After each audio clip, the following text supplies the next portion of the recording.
star on that track. Do you remember where you were at the time of its release, Livia? No, it was actually before my time. But I said Livia, but never mind. It's okay, sorry. Guy. You can be me. You go. You be me. No, I've talked enough. You go, Olivia. Sorry. No, Australia. I wasn't here either. So you go, Guy.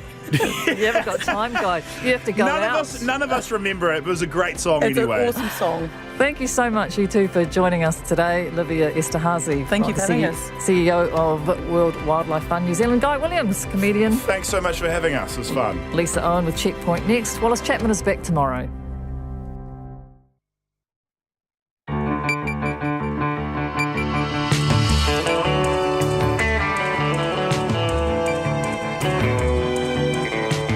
Te whakarongo mai koe ki te reo irirangi o Aotearoa. This is Checkpoint on RNZ National. I'm Lisa Owen. Haere ake nei, Super City Mayor Phil Goff refuses to express confidence in the leadership at Auckland Ports following major freight delays and serious safety concerns. Meanwhile, hundreds of trucks carrying 1,200 shipping containers will start rumbling south from NorthPort after a ship was diverted there because of a freight gnarl-up.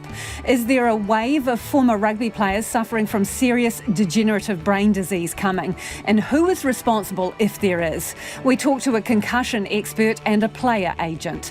Graduation is off for hundreds of Otago Polytech students because of an unspecified threat.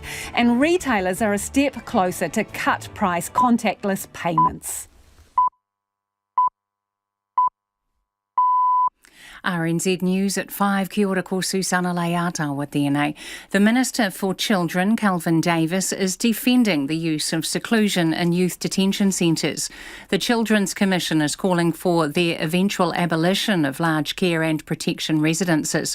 The call comes after a Human Rights Commission report found children, youth and women, especially Māori, are being forced into seclusion for too long in both prisons and youth facilities. Mr Davis says placing a young person in seclusion is sometimes necessary to prevent them being a risk to themselves or others. He says strict legislation covers its use, but he says over the next 5 years, Oranga Tamariki is establishing new specialist group homes for children and young people. A mayoral task force into Wellington's water woes has unanimously concluded the current approach is failing and major investment is needed to deal with decades of neglect. The group was established in March in the wake of major infrastructure failures, including the collapse of a wastewater pipe under the CBD. Ruth Hill reports. The report, which has just been made public, reveals 30% of the capital's drinking water assets and 20% of its wastewater networks have already passed their use-by dates, while up to 60% of pipelines need to be replaced within 30 years. The Mayor, Andy Foster, says ageing infrastructure, together with the looming threat of climate change, means the city must act urgently. He says the immediate priority will be to fund Wellington Water to investigate the actual condition of the underground network. The task force makes 48 recommendations, including ring-fencing rates collected for water to invest in infrastructure. Ko Ruth Hill tēnei. The University of Otago has been meeting with police late this afternoon to discuss whether Saturday's graduation ceremony should go ahead after a security threat this week. It postponed ceremonies yesterday because of the online threat. Meanwhile, Otago Polytechnic students are disappointed their graduation ceremonies tomorrow have been postponed. Bachelor of Design graduate Catherine Inder says it's gutting after studying hard for the past couple of years. Residents living near Ponsonby Intermediate are being told to take care after asbestos was discovered in the roof of a building that caught fire. The computer room went up in flames on Tuesday, with wind spreading debris up to 100 metres along some roads. Katie Doyle reports. Auckland Regional Public Health Service says any risk is low. However, anyone passing through Ponsonby, especially with pets or children, needs to be vigilant for any debris. Locals should clean off residue on their homes with a damp cloth, while wearing a disposable mask and gloves. All cloths and cleaning materials should be sealed in 2 separate plastic bags for disposal. Any clothes that smell of smoke should be re-washed and footwear should be left outside. Ko Katie Doyle, tēnei. Up to 40 young parents in Rotorua will be paired with a dedicated nurse or social worker for the first 3 years of their child's life as part of a new government trial.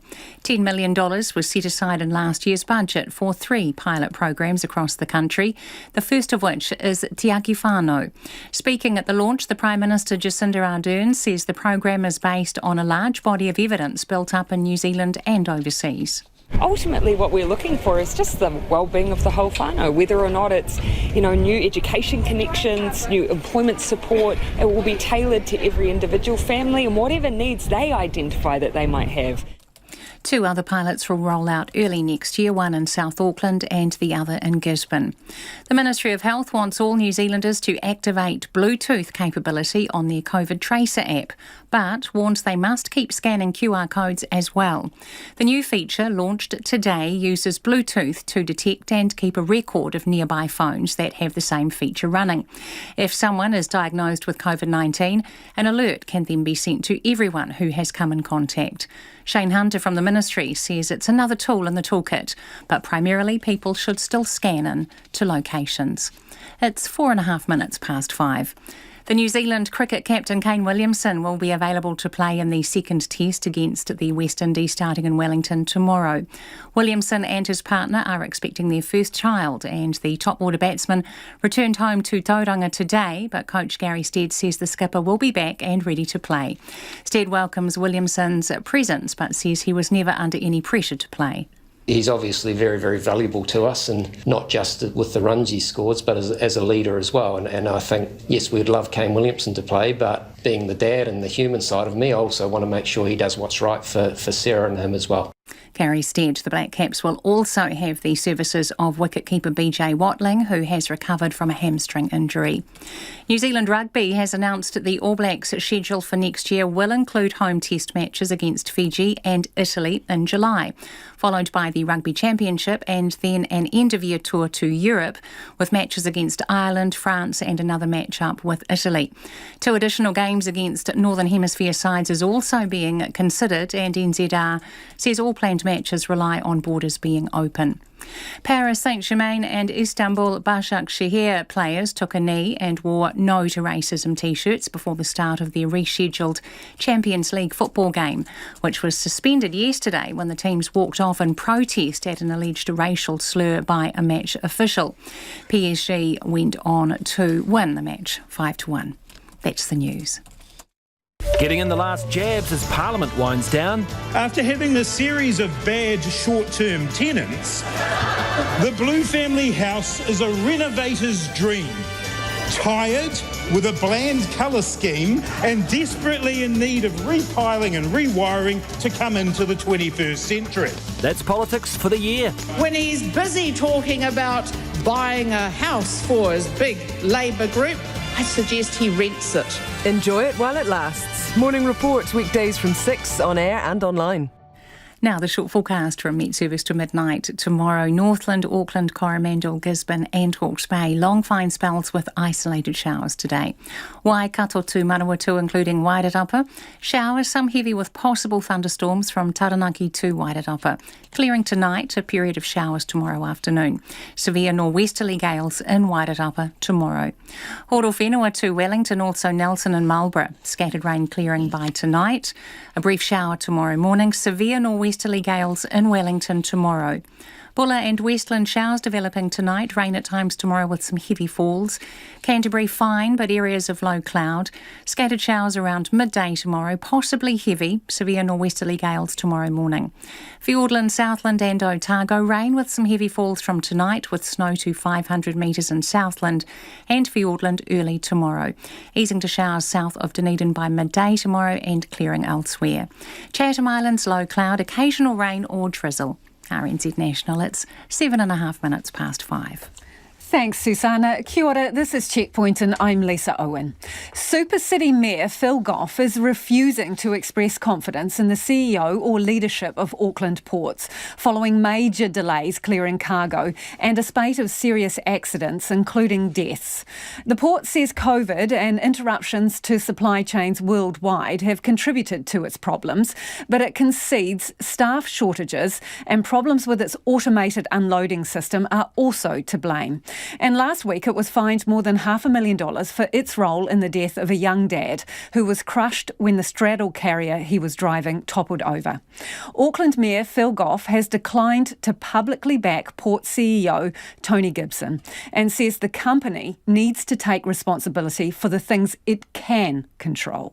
I think there are two things specific to the Ports of Auckland. One is that they have a shortage of stevedores at the moment, which means that they're not able to operate all of their cranes 24/7 as we would want them to, and they need to explain why this situation has arisen. They will undoubtedly say that they didn't anticipate the surge in demand, and I'll be cross-examining them further on that. The second is the process of automation, which has been interrupted partway through implementation, and that clearly is slowing down the operation on the ports. I asked of the ports in committee of the council the other day what was the processing of containers compared to this time last year, because notwithstanding the extra pressure of demand, you would have expected that they'd be doing the same as they were doing last year. They're not. They are processing fewer containers, and they put that largely down to the fact that they are partway between a manual system and an automated system. So the explanations to you thus far have been unsatisfactory? Well, look, what I've told them is whatever their explanations, I want to see the situation improved as quickly as possible and within their capability to do it. I'm not holding them responsible for international factors. I'm not holding them responsible for the fact that we've had a huge drop in the air freight capacity for goods being imported, but they need to be responsible for the things that they do have control over. Do you still have confidence in the leadership at the port?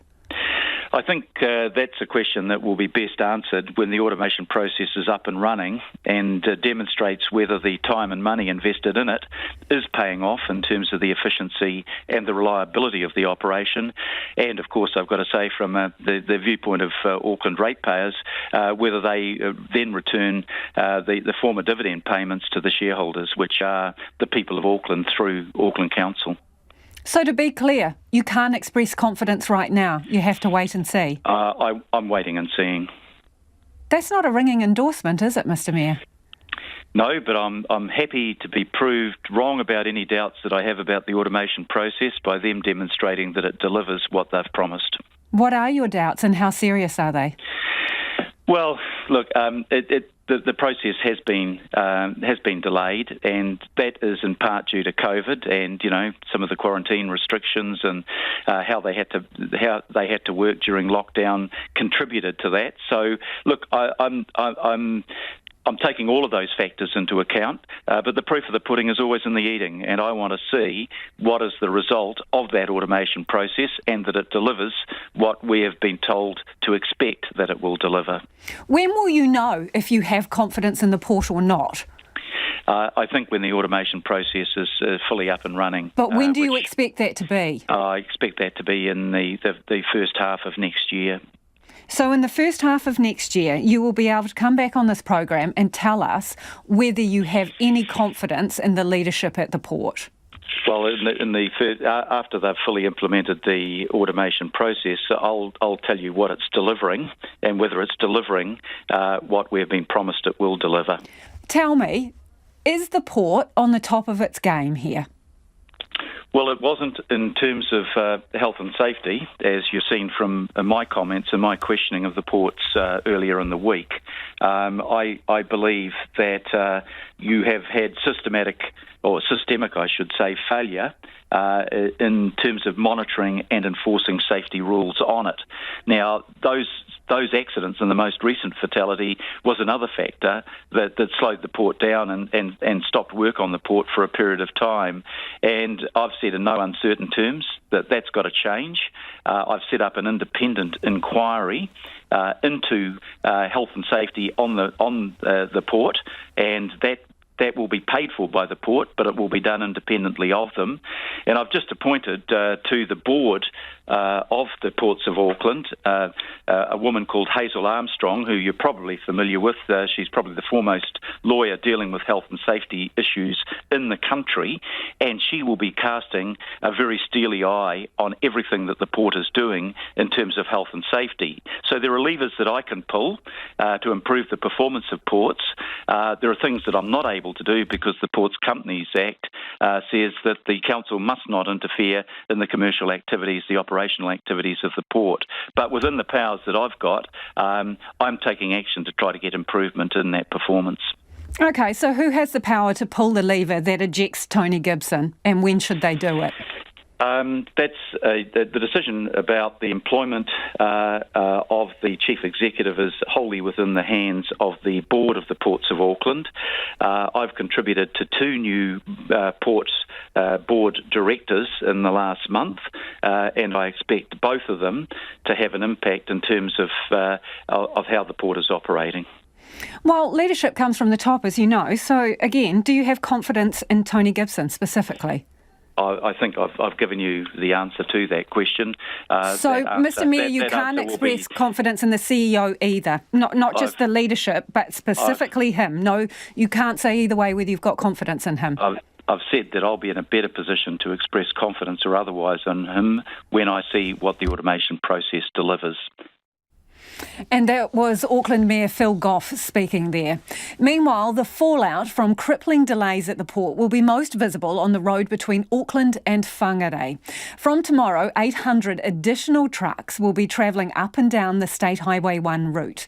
That's because nearly 1,200 containers of Christmas stock need unloading from the cargo ship Constantinus P, which was diverted to NorthPort because of the log jam at Auckland's port. A dozen trucks will leave NorthPort every hour from 6 a.m. till midnight for the next 7 days. Empty trucks will then make the return journey for another load. State Highway 1 cuts straight through the middle of Wellsford, a town of just over 2,000 people, about an hour and a half north of Auckland. So how are locals there feeling about an extra 800 trucks rumbling along their already chocker main street? Reporter Nick Trubridge and cameraman Nick Monroe went to find out. I'm in Wellsford, and as you can see, State Highway 1 runs straight through the town. And over the coming days, they're expecting an influx of hundreds of trucks making the trip from NorthPort down to Auckland. Some of them will be making the trip up and down multiple times. And it's fair to say locals aren't happy about the extra traffic. It's just constant noise that you can't turn around, you can't pull out of streets. It just never stops. And so the prospect of, they're saying as many as 12 additional trucks an hour going down to Auckland, a lot of them turning around and making the trip back. How are you feeling, or how do you think locals are feeling about the prospect of that?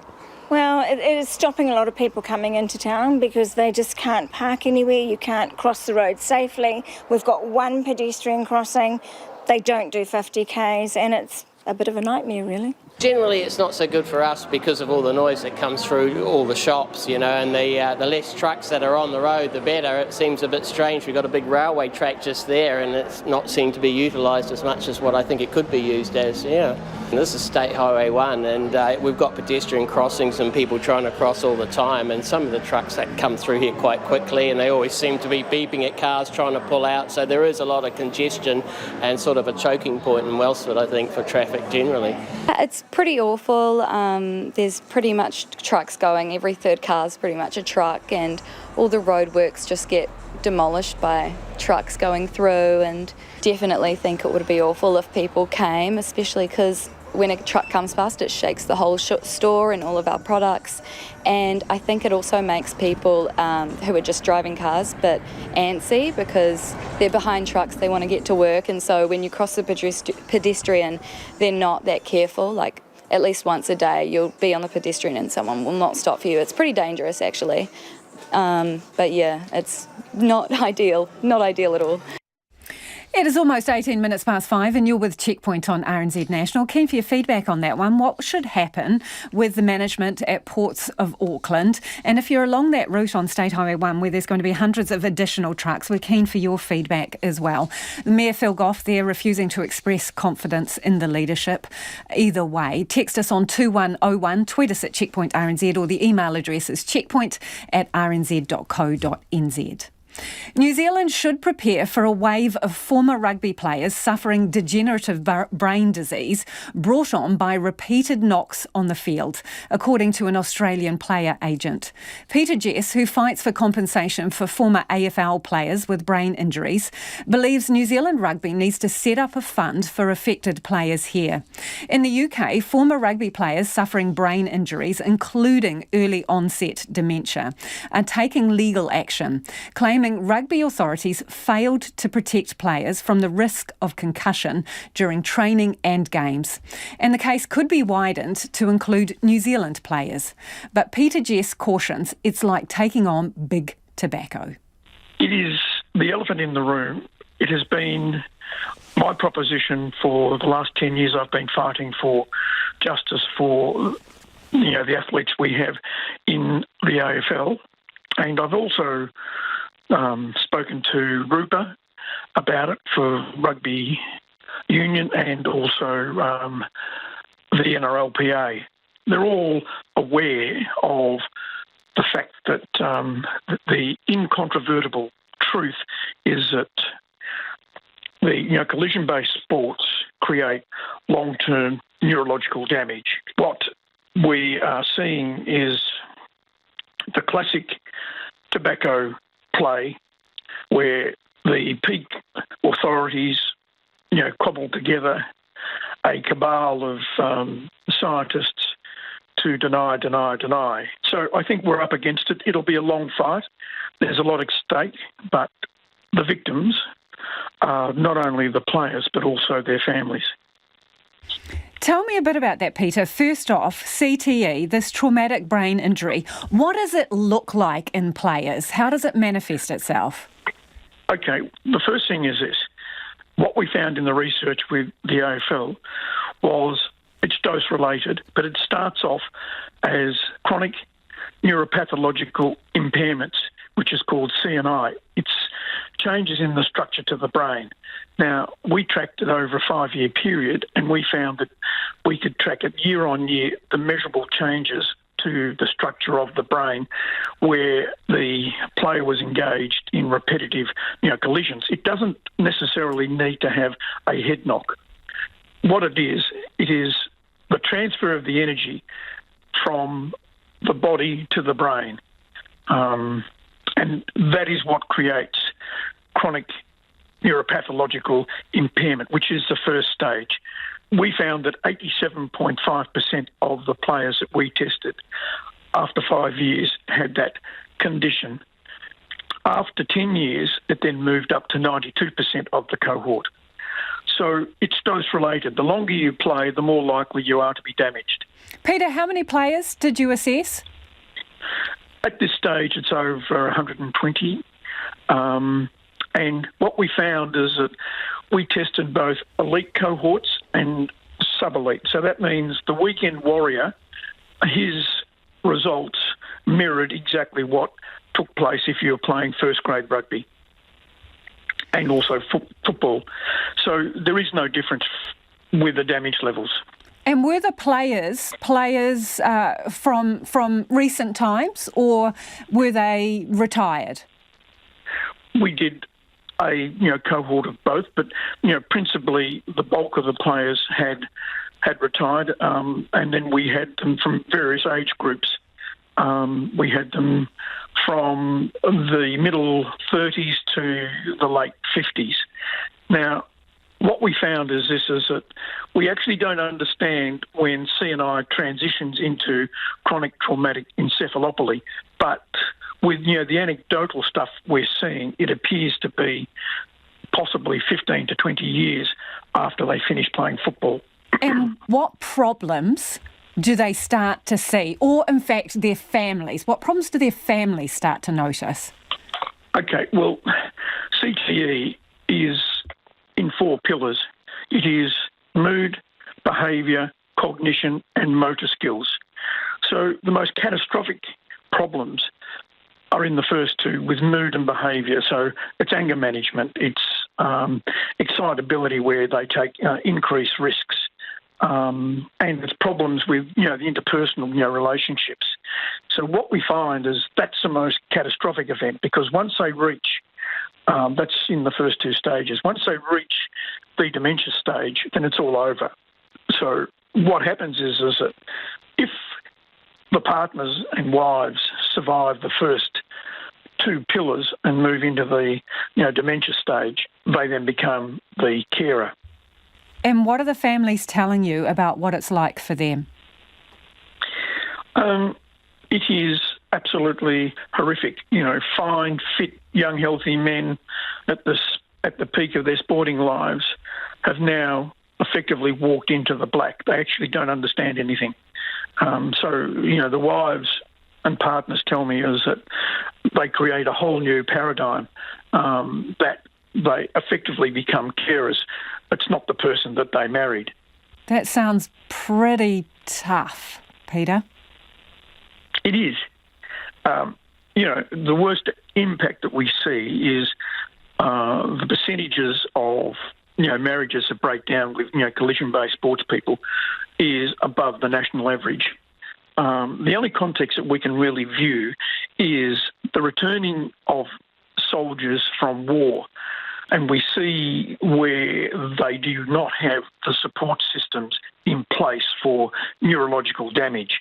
And this is exactly what we have. We have sportsmen that go to war every Saturday. In the soldiers, we saw horrific blast, concussive outcomes that changed the personalities of these people with post-concussion syndrome or post-traumatic stress. This is what we're seeing in our new cohort of our sporting warriors. Well, who is responsible for it, Peter? Who is failing these players?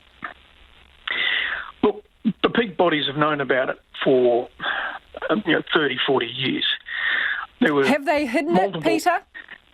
Sorry? Have they hidden it? Not only have they hidden it, they've refused to actually confirm the science. If you believe that these sports bodies knew about CTE and in fact concealed it and didn't act, what is their responsibility now, especially for these players, post-career, who are no longer under the umbrella of they were their employer? Clearly, there has been a breach of duty of care. I've been going to the AFL and saying to them they need to behave as proper corporate citizens. They need to look after these players. They need to set up a proper compensation program. They need to set up a proper support system for health, medical and mental health well-being. They've got there in a small way, but they really haven't addressed the core, problem. I mean, basically, they are saying to me, well, we're really not going to have a seismic shift unless you sue us. And I think, that type of behaviour is unbelievable in this day and age. Well, if they're not going to budge, are you going to sue them?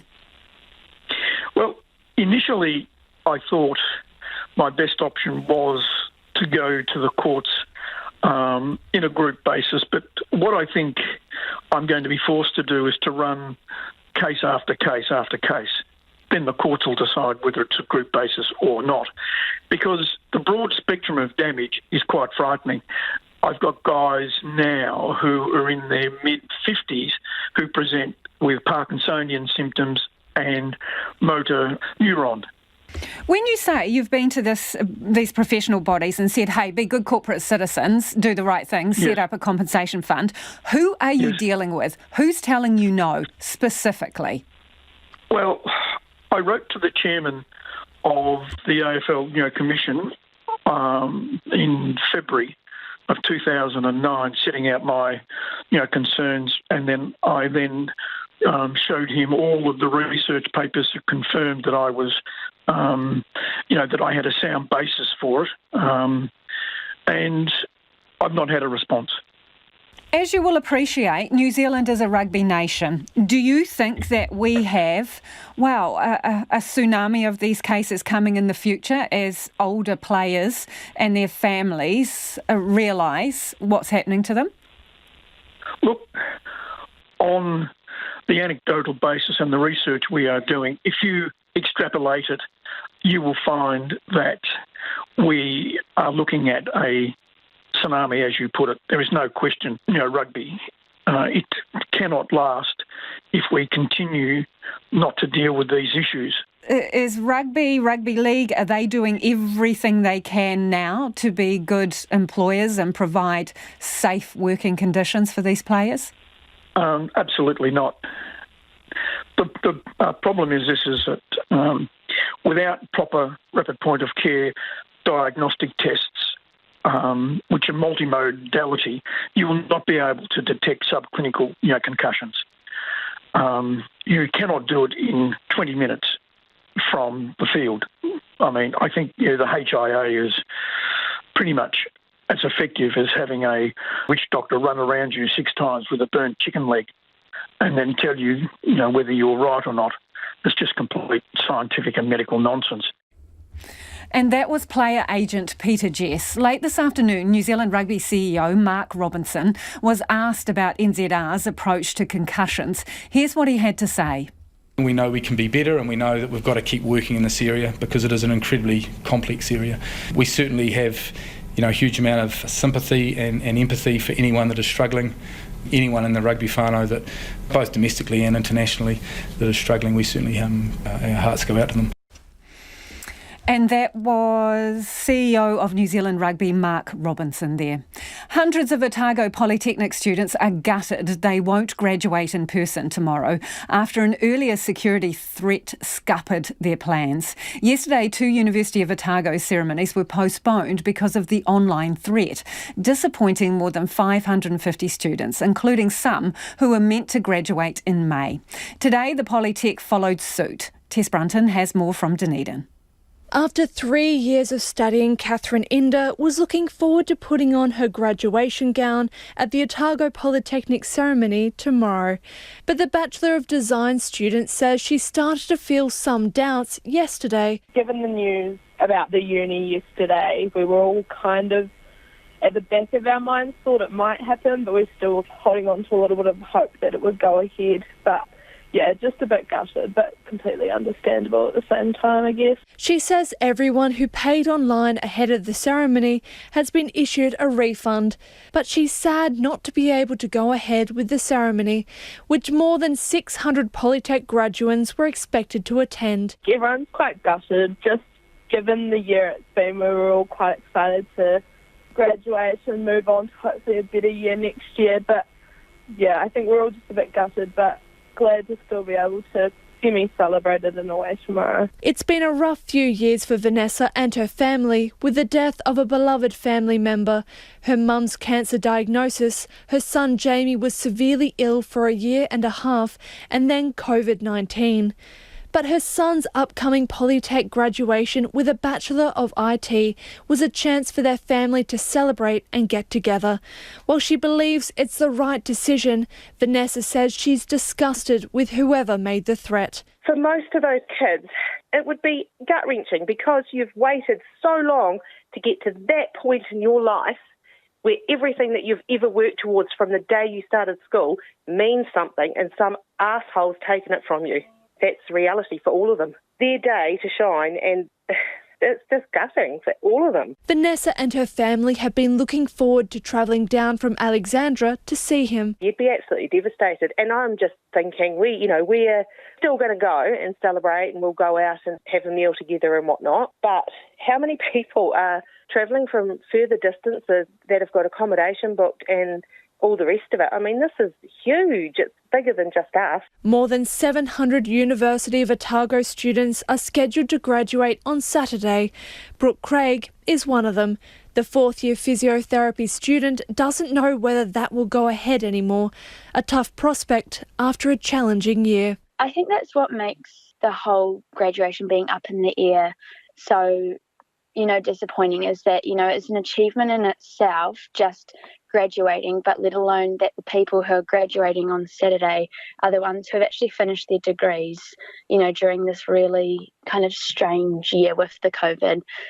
That I think that's what makes it just that wee bit more disappointing. She was shocked by news of the threat, but says the university and police made the right call. It's a really proud moment that we've all been able to stick together and get through this year. So it would be really nice to have that formal celebration, but you can't take the fact that our families have all come down here and most of the students have had to come back down to Dunedin, and the celebrations will continue regardless of if someone has decided to be angry enough to wreck potentially our graduation. The police are investigating the threat and invite anyone with information to contact them.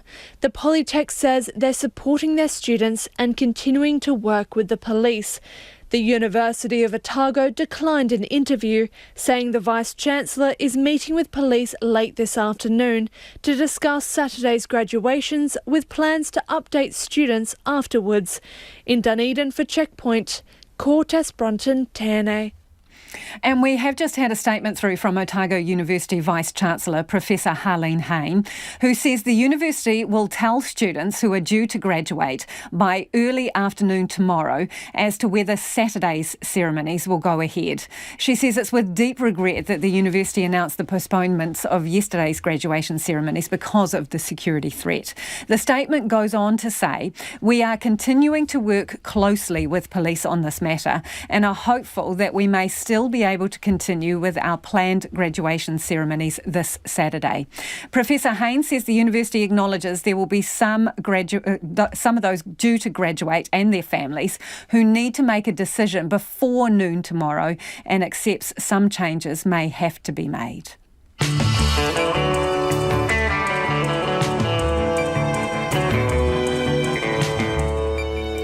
And coming up on Checkpoint on RNZ National, the government looks to cap bank fees for contactless payments.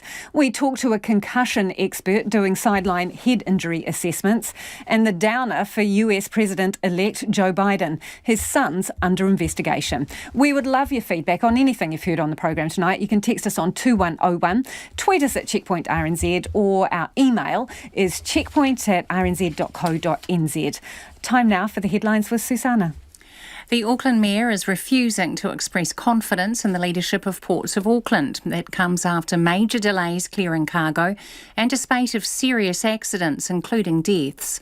Speaking on Checkpoint, Phil Goff has declined to publicly back Port CEO Tony Gibson and says the company needs to take responsibility for the things within its control. Meanwhile, from 6 a.m. tomorrow, about 800 extra freight trucks will travel from Whangarei to Auckland. Delays in unloading at Auckland Port saw a ship diverted to Whangarei with nearly 1,200 containers. It's expected to take about a week in total, with the trucks working until midnight each night. The Minister for Children, Calvin Davis, is defending the use of seclusion in youth detention centres. The Children's Commission is calling for the eventual abolition of large care and protection residences. The call comes after a Human Rights Commission report found children, youth and women, especially Māori, are being forced into seclusion for too long in both prisons and youth facilities. Mr Davis says placing a young person in seclusion is sometimes necessary to prevent them from being a risk to themselves or others. Otago Polytechnic students are disappointed tomorrow's graduation ceremonies have been postponed after a security threat this week. The University of Otago postponed 2 ceremonies yesterday because of the online threat. The university has met with police this afternoon to discuss whether ceremonies scheduled for Saturday should go ahead. The Ministry of Health wants all New Zealanders to activate Bluetooth capability on their COVID Tracer app, but warns they must keep scanning QR codes as well. The new feature, launched today, uses Bluetooth to detect and keep a record of nearby phones that have the same feature running. Ponsonby locals are being urged to take care after asbestos was discovered in the roof of a burnt-out school building in the Auckland suburb. The computer room at Ponsonby Intermediate went up in flames on Tuesday, with debris spread up to 100 metres along some roads. Those are the latest news headlines on RNZ National. Our next news and weather update will be at 6. Thanks, Susanna. Kia ora anō. This is Checkpoint and I'm Lisa Owen. It's time now to get to the business news with Nicholas Poynton. Nicholas, you bring news of yet another listing on the stock exchange. What is this one? Yeah, I think this might be losing its news value at the way we've been going. It's the second in as many days, the fourth of the year, and if the confetti cannons is anything to go by, there was a lot more excitement at today's event compared with yesterday. That's as the country's largest private retirement village and aged care facility went public. That's Radius Care. They debuted on the local market at about 11 this morning. And you did get the sense at today's event that it really was quite a momentous occasion for this company and for those who've been involved in it over the years, because it first started out in 2003, and its founder joked about how he expected to take the company public by 2006. But look, 17 years later, here we finally are, and to reflect that sense of journey and the people who've been part of it, those staff who've been with the company for 10 years or longer, doesn't matter if you're a nurse, a cleaner, a receptionist or a manager, you were allocated $1,000 worth of shares. And facility managers and senior management, they were also given an allotment as well. So that's about 160 staff out of 1,700 getting a slice of the company. And this company, it's either the fourth or fifth retirement village operator that we have on the market, though its business model is slightly different. Its bread and butter is specialised care. I think as people get older, they need hospital care or dementia care beds, and they may move out of a retirement village. That's where they put their focus on. It actually has the highest margins in the sector, and this company says it's well positioned for future growth because essentially our population is ageing, meaning more people will need specialised care. It's probably going to need more people need dementia care, and this company is set up to profit off that, which is quite depressing when you think about it. But it's an effective business model, and this is a company that's definitely thinking about the future. So no shares were actually floated today. They were issued to staff and other key stakeholders, like I mentioned, but this for about 80 cents each. But indicative bids show people were willing to pay up to an 80% premium at $1.49 each. So look, the fourth listing of the year, we'll have the fifth next week. That's New Zealand Rural Land Company. And I'll be back sometime in the show next week to give us an update on that and also the strength of the confetti cannons. Okay, so the Financial Markets Authority, a bit of a warning to retail investors. What's that all about? They've issued a formal warning today against an individual who engaged in market manipulation. They won't tell us who, but what this person was doing, they were using one of these retail trading platforms. We don't know which one, so we can't really speculate. But to explain what they were doing, I'll give you this example. Imagine you have 1,000 shares in a company and you attempt to sell about 800 well above the current listed price. No one buys, but you already expect that. Then what you do is that you buy a small amount above even that price in the same company. And because markets react to the most recent trade, it bumps up the share or the value of shares to close to that level, making what you are attempting to sell look more attractive. So sounds like the Auckland real estate market, but yes, carry on. So yeah, look, that's the FMA and the regulatory arm of the NZX. They do police this sort of stuff. It does trigger something in their systems when people engage in this sort of behaviour. The FMA, they investigated the person who was doing this. They gave them a slap on the wrist. They didn't give them a fine because they took into account that the relatively low value of the trade, the person's circumstances and their trading history. But they're really using this to really send a message to all the other retail investors out there, because we've been inundated this year with stories about people piling into the share market, taking advantage of all these apps as interest rates go down, share markets are taking off. But look, I guess what the FMA is trying to do here is saying that ignorance of the law is not an excuse. All trades must be legitimate. There are no real ways. You can try and hack the market or try and game it, but you probably won't get away with it. So you should educate yourself and be careful, because market manipulation is a criminal offence. It can result in up to 5 years in prison or a $500,000 fine. Okay, what numbers do you have on your poster today, Nicholas? So the NZX is down 29 points to 12,860. It's at 70.4. Our dollar is at 70.4 US cents. 94.2 Australian and 52.6 British pence. Thanks, Nicholas. Nicholas Poynton with our business news there. A woman gassed with pepper spray inside her prison cell is taking legal action to stop corrections using the cell-busting technique, which has been linked to 2 deaths in America this year. Lawyers acting for Karma Cripps, an inmate at Auckland Women's Prison, have lodged a claim in the High Court in Wellington. The legal bid seeks to have the American product, Cellbuster, declared an unlawful weapon in prisons and says hosing pepper spray into cells breaches laws which guard against torture and inhumane treatment. Investigative journalist Guyon Espiner reports. It's called the Cellbuster, and it's marketed by American company Sabre under the tagline, "Making Grown Men Cry" since 1975. This promotional video explains how it works.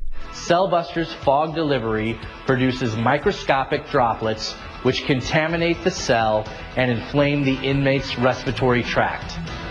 The coughing and irritation produced by Cellbuster generally results in a much more cooperative inmate. The Cellbuster is used to extract inmates from their cells if they are deemed a security risk.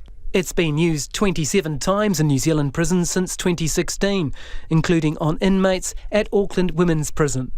One of those prisoners was Karma Cripps, who has asthma.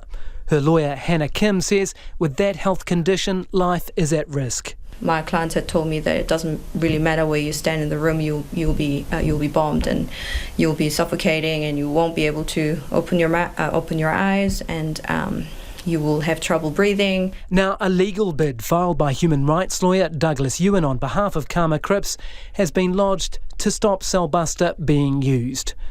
The case claims Cellbuster is in a different league to ordinary pepper spray because it's hosed into cells in high volumes using a canister similar to a fire extinguisher. Corrections Union President Alan Whitley has been sprayed with Cellbuster as part of a training exercise for corrections officers. You get mucously snotty nose, your throat's tight, it becomes difficult to breathe, your eyes water. How unpleasant is it if 0 was absolutely fine and 10 was unbearable? I'd probably say 7 or 8. Yeah, so it's pretty unpleasant, yeah? Yeah, it's pretty unpleasant. Remember, what we're trying to do is remove somebody from the cell who's in a violent situation, can be smashing the cell up, can be threatening to self-harm, can have a weapon on them. We've got to do something about that. In America, 2 prisoners died in June after being pepper sprayed in their cells. One case involved an asthmatic, and in the other case, the Cellbuster product was used, although the exact cause of death has not been identified. A major study into the use of pepper spray in prisons by the US Department of Justice in 2003 found pepper spray was linked to 2 inmate deaths, and in both cases, the prisoner had asthma. In New Zealand, Corrections Chief Custodial Officer Neil Beale says prisons are justified in using Cellbuster against any inmate considered a security risk. It doesn't prevent you from using it on a person with asthma, but of course there may be some necessary precautions that you might need to take, and there's always in a planned intervention they're going to have a nurse on site. Aren't you risking lives there, Mr. Beales? Well, their lives are already being risked by some of the behaviour that the people who you need to go and restrain, are using. If somebody's intent on setting fire to a cell or holding a weapon against somebody else or threatening staff that they're going to stab them when they come through the door, life is already at risk. The case being taken by Karma Cripps claims that using Cellbuster breaches the Bill of Rights Act by subjecting inmates to torture and degrading treatment. Green Party Corrections spokesperson Golriz Gurraman said it was part of a punitive prison culture. We must stop treating prisoners like people who have absolutely no right and sort of resorting to punitive measures like this that are absolutely harmful. So I do call on the Minister to have corrections stop using this. But Alan Whitley says banning Cellbuster would be a backward step. It would make prisons less safe, definitely for the staff that are having to go into those cells. And from time to time, if we're having to use physical methods to draw the prisoners out, control and restraint and shields, it's going to make it more unsafe for them as well. Corrections Minister Kelvin Davis said it was an operational matter for his department and he would not be intervening. The legal bid attempting to stop corrections using Cellbuster will be heard by a High Court judge in Wellington starting on Monday. For Checkpoint, ko Guyon Espiner, TNA. It's 14 minutes to 6. I'm Lisa Owen and you're with Checkpoint on RNZ National. As growers here cry out for workers, the Australian government's launched a campaign encouraging Kiwis to travel across the ditch to pick fruit and veggie crops there. There's even a slogan, pick your way to paradise. It's after the Australian horticulture industry put out an urgent call for 26,000 more workers. Trade and Tourism Minister Simon Birmingham says the industry's lost more than 80,000 workers. We hope that we can attract thousands of Kiwis across. Ordinarily at this time of year, we would have around 135,000 working holiday makers in Australia, but as a result of COVID, that's down to about 52,000. Now, working holiday makers come, they usually spend every dollar they earn, they usually spend some they brought with them. They sometimes go back and ask mum or dad for more to spend while they're here, so they obviously contribute to the economy, but they also tend to do a lot of important work in seasonal sectors like agriculture and tourism. And so Kiwis, where most states have got the borders open for quarantine-free travel, is an obvious market where we hope that young people can choose to take a gap year and take a punt on the fact they'll be able to return back to New Zealand afterwards quarantine-free too.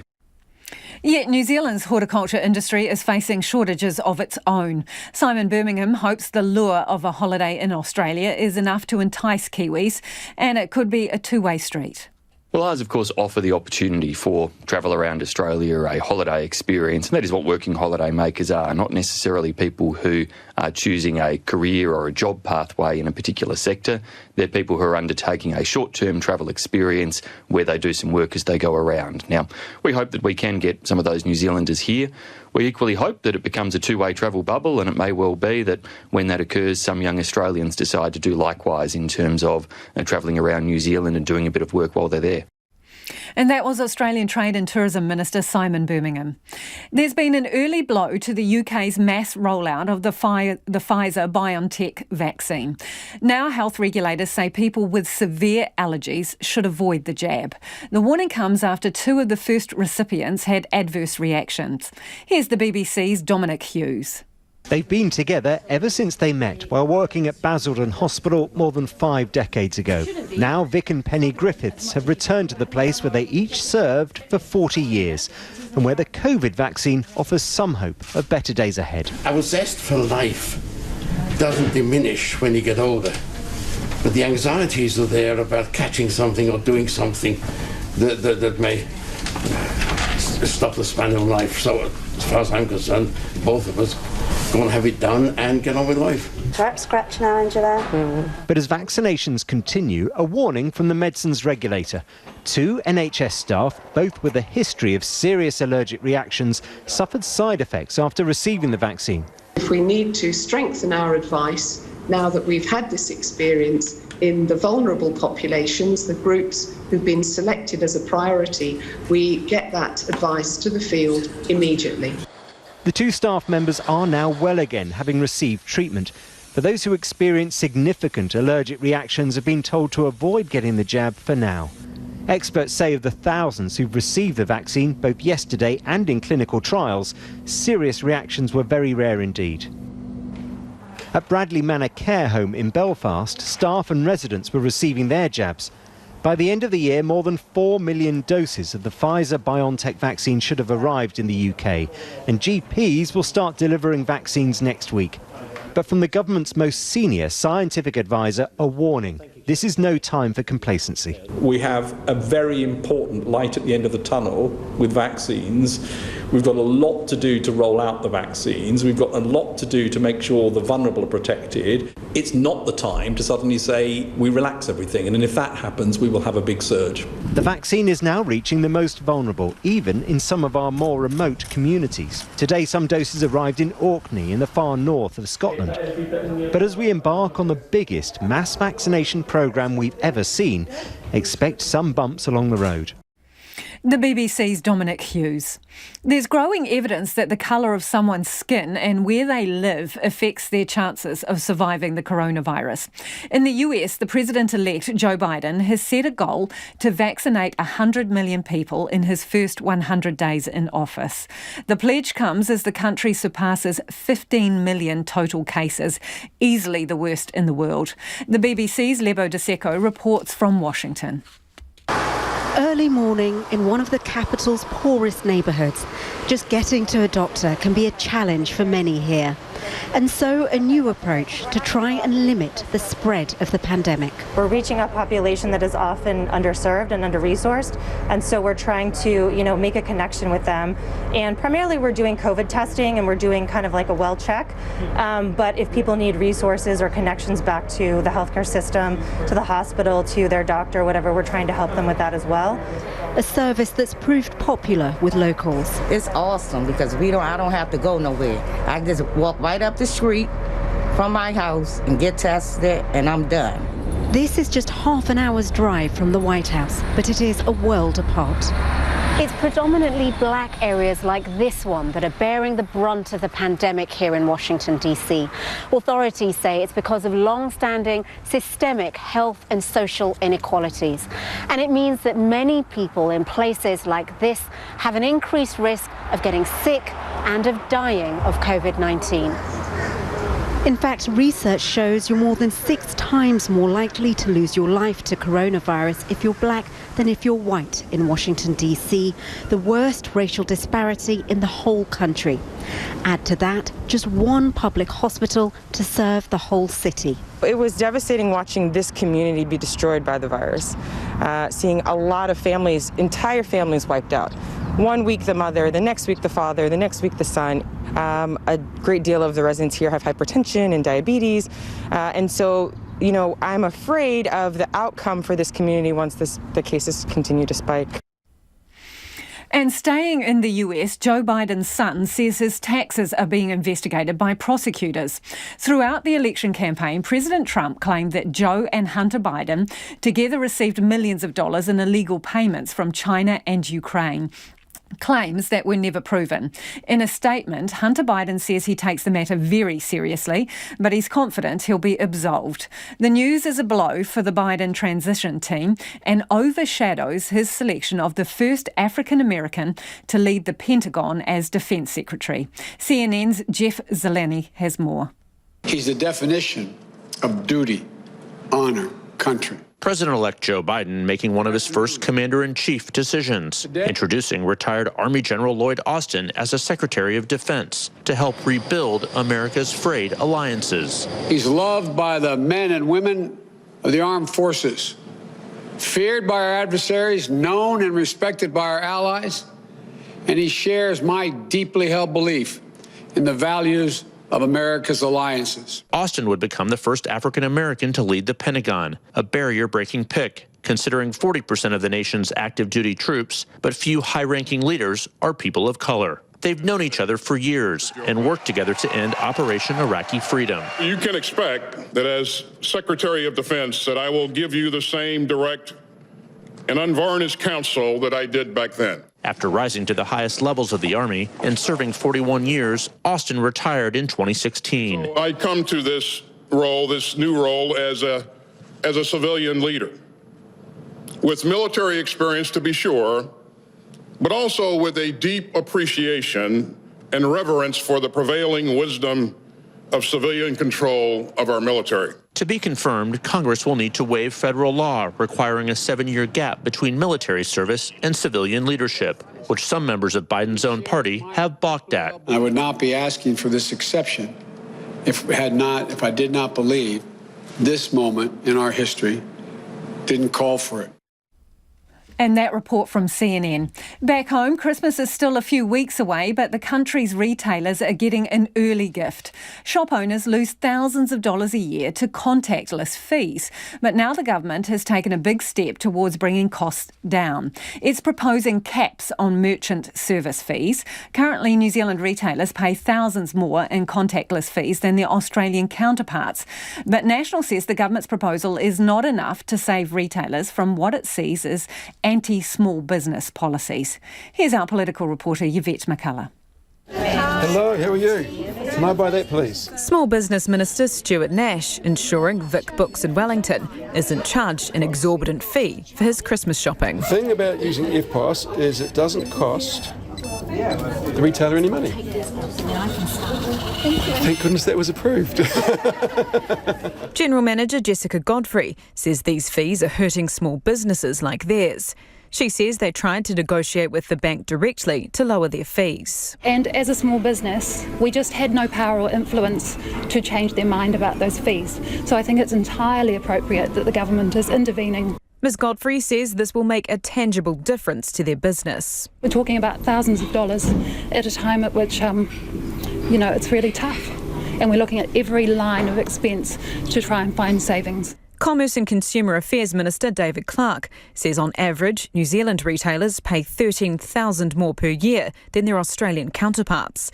He says in the COVID-19 environment, offering contactless payment is crucial. We've seen a real rise in the number of people using those methods of payment. That means that there's a bigger imposition on businesses than there was before the COVID period, so it's more important now than ever. Mr Clark says the discussion document looks at regulating the interchange fee component of merchant service fees by introducing hard caps. He says it's important they ensure they get this right. It's been described to me as potentially a little bit like a waterbed where you step down on one thing and there are other ways this can play out. So we want to make sure that we're not getting any consequences we don't want. Ms Godfrey wants the banks to realise that the economic recovery of New Zealand is a joint effort. This is a team of 5 million, and I think the banks should really be playing their part and be team players and support New Zealand small businesses. Mr Nash says during lockdown, the banks showed they could have empathy and understanding when they temporarily waived these fees. They had the ability to do this. We didn't need to regulate this if they had done what I consider to be the right thing. They haven't. We're stepping in. One of National's finance spokespeople, Andrew Bailey, says it's a good move. However, he would want to see it extended to all fees, including EFTPOS administration costs. Although he says with Labour piling so many other costs onto small businesses, it's not going to have much impact. It's important, but it's not going to change the dial. It's not going to move the New Zealand economy, and I think that should be the debate we are having, is how do we move the dial? And this is an important but small step, that's for certain. But Mr Nash says that's tone deaf. And you heard Jessica say this is going to make a real difference to her business. So those who say this doesn't make a difference or won't make a difference, I beg to differ. The New Zealand Bankers Association declined a request for an interview. In a statement, its chief executive, Roger Beaumont, says this is a complex area and they will consider the consultation paper before responding further. Submissions close on February 19th and ministers will report back to Cabinet in April. From Parliament for Checkpoint, Yvette McCullough. To your feedback on the Ports of Auckland now, and ships being diverted north, so trucks are having to freight the goods down back to Auckland. This person says, I drove the route to and fro last week to Auckland. The high volume of trucks with the increased roadworks makes for some very scary times. 30-kilometre zones, a truck and trailer unit came barrelling through, cracked my windscreen and was 2 inches from my wing mirror while I was wedged next to a concrete barrier. I won't be on the roads while the extra large truck and trailer units are. Sort the ports now, they say.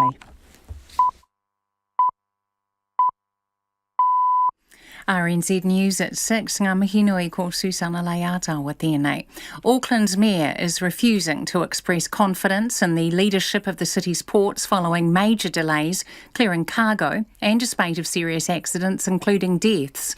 The port says COVID and interruptions to supply chains worldwide have contributed to its problems, but concedes staff shortages and problems with its automated unloading system are also to blame. Phil Goff won't say if he has confidence in the port's chief executive, Tony Gibson. That's a question that will be best answered when the automation process is up and running and demonstrates whether the time and money invested in it is paying off in terms of the efficiency and the reliability of the operation. I'm waiting and seeing. Phil Goff told Checkpoint while that's not a ringing endorsement of the port's leadership, he's happy to be proved wrong. Wellsford residents are angry delays at Auckland's port mean hundreds more heavy trucks will travel through their town. 800 extra trucks will use State Highway 1 between Auckland and Whangarei over the next week to clear 1,200 containers from the Konstantinos P, which has diverted to NorthPort due to a logjam at Ports of Auckland. Drummers Home Store manager Jan-Marie Olsen says State Highway 1 through Wellsford is far too congested as it is. She told Checkpoint that's stopping a lot of people coming into town. The Minister for Children, Calvin Davis, is defending the use of seclusion for young people in youth detention centres, saying it's to protect themselves and others. A Human Rights Commission report has found children, youth and women, especially Māori, are being forced into seclusion for too long in both prisons and youth facilities. Here's political reporter Charlie Drever. The report has led to the Children's Commission to call for the eventual abolition of large care and protection residences. Mr Davis says placing a young person in seclusion is sometimes necessary to prevent them from being a risk to themselves or others through their behaviour. He says over the next 5 years, Oranga Tamariki is establishing new specialist group homes for children and young people. From Parliament, called Charlie Drever, DNA. A mayoral task force into Wellington's water woes has unanimously concluded the current approach is failing and major investment is needed to deal with decades of neglect. The group was established in the wake of major infrastructure failures, including the collapse of a wastewater pipe under the CBD. The task force makes 48 recommendations, including ring-fencing rates collected for water to invest in infrastructure. The Mayor, Andy Foster, says the city must act urgently. The task force has unanimously agreed that transformational change in governance, asset management, funding and management is required to lift the network's performance to a level appropriate to a modern, inclusive and environmentally sustainable city. Tinkering around the edges is not going to do it. Andy Foster says the immediate priority will be to fund Wellington Water to investigate the actual condition of the underground network. University of Otago students won't find out if Saturday's graduation will go ahead until tomorrow afternoon following a security threat. 2 university and 2 Otago Polytechnic ceremonies have been postponed since the online threat was sent earlier this week. The Vice-Chancellor, Harleen Haynes, says the university is continuing to work closely with the police regarding the threat to its graduation ceremonies. She says she hopes more than 700 university students will be able to graduate as scheduled on Saturday. Professor Haynes says if people decide not to attend the ceremony now, there will be a special ceremony next year. The police are investigating a spate of suspicious fires in Christchurch's Port Hills. 4 vegetation fires are believed to have been deliberately lit early yesterday morning. The police want to hear from anyone in the area who saw anything suspicious between just before midnight and 2 o'clock. The Port Hills have been a hotspot for fires, particularly in 2017, when 2,000 hectares of bush and farmland burned and 11 homes were gutted.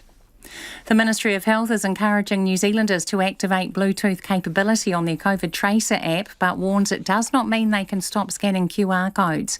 The new feature uses Bluetooth to detect and keep a record of nearby phones that have the same feature running. If someone is diagnosed with COVID-19, an alert can be sent to everyone who has come in contact. The Ministry's Shane Hunter says it's a great development, but not an excuse to relax. Obviously, we'd like as many people as possible to turn it on, but we don't have a specific target. And, primarily we really want them to QR code scan. This is another tool on the toolkit, and yes, we'd like them to turn it on. The Ministry will give regular updates on how many people are using the new feature. It's 5 minutes past 6. New Zealand cricket captain Kane Williamson is no longer available for the second test against the West Indies starting tomorrow in Wellington. Williamson has reversed his earlier decision to play and will return home to Tauranga tonight to be with his wife, who is expecting their first child. He will be replaced in the team by Central District's batsman Will Young. The All Blacks have a hectic schedule planned for next year, including up to 15 test matches over a 6-month span, COVID-19 permitting. New Zealand Rugby today announced home fixtures against Fiji and Italy prior to the Rugby Championship, and then a November tour for games against Italy, Ireland and France, with 2 more games against European opposition to be finalised. It's hoped a new network of New Zealanders in international sports administration roles will give the country more say when it comes to issues which directly affect Kiwi athletes. The New Zealand International Representatives Network for Sport is made up of 50 New Zealanders who are involved in the administration of sport at a global level. New Zealand Olympic Committee boss Kieran Smith is confident setting up the organisation will be of substantial benefit to New Zealand athletes. Definitely, when you're at the top table, you're having a say about qualification events, about where events go, future programs at the Olympics. All of these things are where those decisions are made. And so if we're not at the table, we're not even having a voice. So absolutely, it's important in the Olympic world and in the Commonwealth world, and it's important in every individual sport. Kieran Smith, that's the news. Tonight on Night's McDiarmid Institute Principal Investigator Bill Williams presents a scientific take on kryptonite. Superman's undoing. Our overseas correspondent Reem Abbas is on the line from Sudan. Alison Balance has tomorrow's buildings today. And this week's cultural ambassador, Shahram Ariam, on the golden voice of Persian pop Ramesh or Azhar Mohebi Tarani, who died last month. So join me, Brian Crump, after the news at 7 on RNZ National. Now the short forecast from Met Service to midnight tomorrow. Northland, Auckland, Coromandel, Bay of Plenty, Gisborne and Hawke's Bay. Long fine spells, isolated showers tonight. Waikato to Manawatu, including central high country. Isolated showers clearing this evening. A few showers returning tomorrow afternoon. Horowhenua to Wellington and Wairarapa, also Nelson and Marlborough. Scattered showers around the middle of the day tomorrow. Severe norwesterly gales for Wellington and Wairarapa from the morning. Bulla and Westland periods of rain, heavy at times south of Otira and possibly thundery. Canterbury, fine spells, scattered showers around the middle of tomorrow, possibly heavy. Severe norwesterly gales tomorrow morning. Fiordland, Southland and Otago, rain with some heavy falls from tonight. Snow to 500 metres in Southland and Fiordland early tomorrow. Easing to showers south of Dunedin by midday tomorrow and clearing elsewhere. Chatham Islands, cloudy, occasional rain or drizzle, possibly thundery tonight. RNZ National, it's 8 minutes past 6. Thanks, Susanna. If you're just joining us, this is Checkpoint and I'm Lisa Owen. A concussion expert believes New Zealand Rugby is doing all it can to keep players safe from long-term brain injuries, but there's a risk in contact sports. Legal action's being taken in the UK on behalf of former rugby players who are suffering brain injuries, including early onset dementia. It's seeking remedies for players, and central to their case is the accusation that rugby authorities failed to protect them from the risk of concussion during training and games. Emergency medicine specialist Dr. John Bonning carries out pitch-side head injury assessments, and he says New Zealand Rugby is providing safe working conditions. There are doctors pitchside at all levels of rugby, from interprovincial, national provincial championship onwards, and including all super games and including all test matches. So we have at least 2 trained doctors, generally emergency physicians, general practitioners, who have gone through specific explicit training with the NZRU. This is an international qualification that you have to do online modules, etc. And then at the pitchside, we have the full gambit of television screens. We watch the game, we can scroll back and forth, we call people off. So it's really taken very, very seriously at the highest level of the game. Do you record those statistics? How many players are you pulling off for head injuries? Yeah, look, in every game we might do, 2 to 3, occasionally none, and absolutely that is recorded. We do what's called the HIA1, Head Injury Assessment 1. That's done pitch side, and then they have to have their 2 second assessment and third assessments done before return to play. It's absolutely comprehensive. It's done properly right across the country and internationally. It's driven by the Rugby Union International, and it's a very, very clearly defined process, and those statistics would be recorded. John, the thing is, though, you're taking them off after they've had the traumatic event, after they've had the injury. And what we know about this condition is that it's not a handful of big hits that causes the problem. It's hundreds of smaller impacts over years. So when you assess a player and you take them off the field, arguably the damage is already done and you're building on the damage when they go back on the field? So once again, look, this is not unique to rugby. There are a lot of sports, and in fact, it doesn't necessarily need head contact. There are decelerations and what have you that can cause this. And of course, concussion is still slightly poorly understood in terms of why some people are severely affected and why they're not. With people that go into these sports, we need to be an active nation. We need to play sport. It occurs in netball. It occurs in many other contact sports, although netball, of course, is not. But, you'd be surprised. People need to go into it with their eyes open and understand if you're symptomatic at all afterwards that you have that stand-down period and that you allow yourself to recover and there's graded return to sport. We see a lot of people with concussions in emergency departments throughout the country, and we're very, very clear on the guidelines that they have to return to their activity. And there's a much better concussion support now. We have some community rehabilitation that's available for people with the relatively minor symptoms. These are not the ones that are needing sort of head CTs and the like. So, But John, are you saying...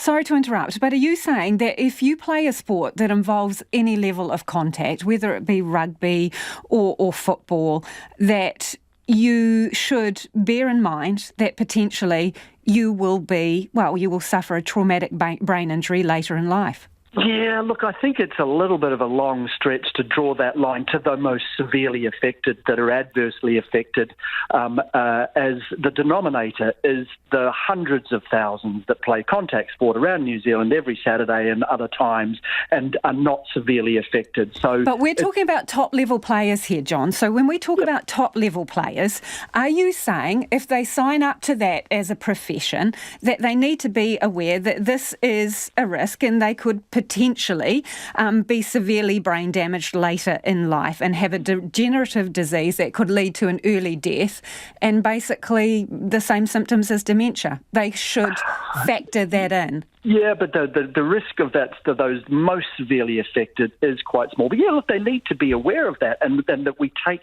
head injuries very, very seriously. This is me as a health professional speaking. There needs to be a degree of understanding of risk in whatever you do. Motorsport is tremendously dangerous. Riding motorcycles, etc., etc. That's all dangerous, but we need to just take some responsibility. And there is a chance, but they've adjusted the rules to try and reduce it. So it's going back to rugby. They've adjusted the rules to try and lessen the impact, and obviously there's a lot of red cards that get handed out. But yes, look, there is that sort of risk that they need to take into account. And while we may accept there's danger in another sport, that doesn't exempt this sport from taking all the precautions. So no. New Zealand rugby at the highest level with professional players, that's a work environment. So is New Zealand rugby providing a safe work environment? Yes, they are. So once again, it's about understanding the risks of their employees, the professional rugby players, and all of these top teams have team doctors and physios, all of whom go through training. Most of the team doctors are sports and exercise physician specialists. There are people like myself, emergency physicians, pitch side, that are there to sort of assess people get pulled off. And you're right, once you get pulled off, once you get symptomatic, but even if you have mild symptoms and haven't been pulled off, you will not be allowed to play. And so I think the rugby union, both internationally and in New Zealand, are doing all reasonable steps to notify their people of the risks and then mitigate that risk when injury occurs. Okay, so that's now. So can you tell me the names of former high-level players in All Blacks who have CTE? I don't know for a fact, and I would not want to divest their privacy. It's only a rumour. I can't name any for you, sorry. So, to the best of your knowledge, are there any former high-level players who have this condition, without naming them? I've heard rumours that there are a couple, and it is just a couple that I've heard of, and it is just hearsay and rumour. I wouldn't know the stories and facts well enough to name anybody. Okay, so some of the measures that you're talking about, the head injury assessments, they're relatively recent, and potentially we're talking about players who were playing 20 years ago who could now be seeing the effects of a more lax era in the sport. So what about them? Yeah, look, once again, when you embark on anything in life, whether that be driving a car or, climbing a mountain or playing sport, you have to understand that there are risks. And you always sort of, hear the stories of players like Buck Shelford that would play on with significant non-head injuries and what have you, because that was kind of the tradition of the day. But I think we've become a lot more sensible since then in terms of protecting our professional players, and they take it very seriously themselves. This is their livelihood, and that I think it's been longer than just the last 10 years when they've been really serious about it, that there has been some work to make the game safer. So I don't believe that we've got a really catastrophic issue, but there might be a few people that have been adversely affected, and that potentially they need looking after. Emergency medicine and concussion specialist Dr. John Bonning. A major task force into Wellington's water woes has unanimously concluded the current approach is failing and major investment is needed to deal with decades of neglect. Its findings have just been made public on the same day as another report has come to light, detailing the dysfunctional relationship between the City Council and the council-owned management company, Wellington Water Limited.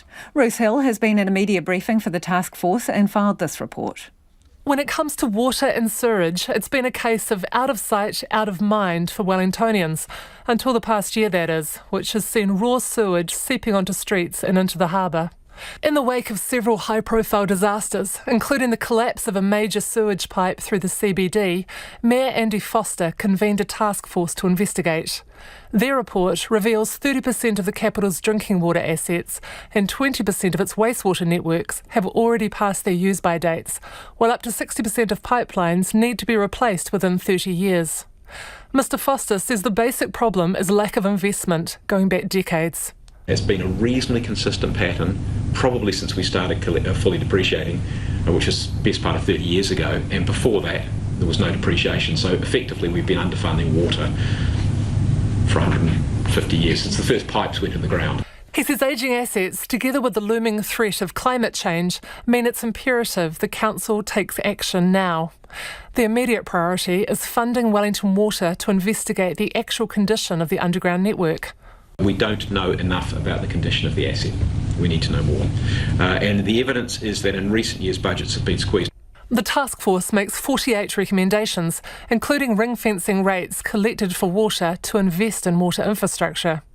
The head of Wellington Business Central, John Milford, who also sat on the task force, says it's inevitable central government will need to bail out Wellington in part.